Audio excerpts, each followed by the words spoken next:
Now let's look at how we're going to conjugate these ER and IR verbs, okay?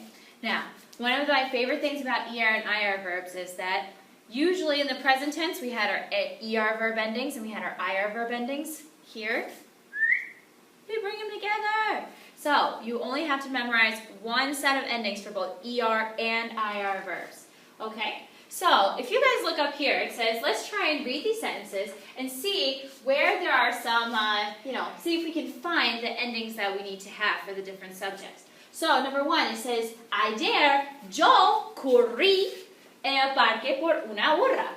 And then it asks, ¿corriste tú anoche? Hace una semana mi hermana escribió una carta. No me gusta escribir, entonces yo no escribí nada.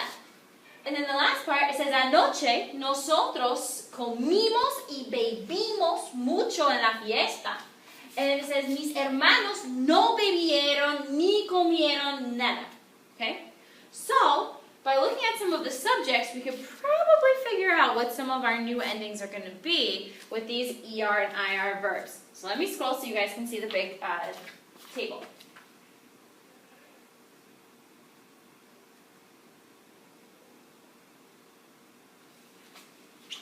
Okay, so let's look here. So, chicos, as usual, we always are going to start where we drop it like it's hot. So, we are going to have the verb beber. Okay, so let's take this one as the verb to drink. Okay, now chicos, also remember that in English, a lot of times when we want to put things in the past tense, we just put an ED on the end of it. Okay, but some things don't actually work that way. Okay, so, for example, this verb beber is the verb to drink. In the past tense, we didn't drink it, okay? We drank something. Same thing with the verb to teach. I didn't teach you something. No, I taught you something. So make sure that you guys can recognize when a verb is in the present tense or in the past tense. So like I said, a lot of times you can just leave the ED at the end. Okay, like I practiced. Well, no, now I practiced something. So just be careful of some of those verbs that they change a little bit in the past tense, okay, so that we can see what they are, okay?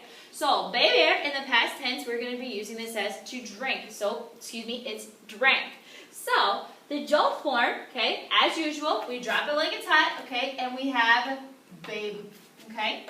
So, that's going to be our stem that we have for each of these conjugations. So, as usual, you guys can just go through and even just write your stem out for each one of these forms.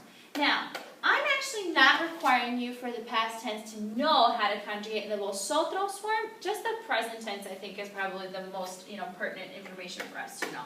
Okay? So, now let's talk about our new endings. So, in the do form, to say I drank something is going to be do baby. Okay? With an accent on the I. Baby. To form becomes tu bebiste. If you remember the AR verb ending was aste, this becomes iste. Okay? Ele usted becomes bebió. An accent on the O, right? Just like how we had before, but now we need an I. Okay? So, iste, yo. Okay? Nosotros becomes bebimos. And then the ellos, ellas, ustedes becomes bebieron. Okay?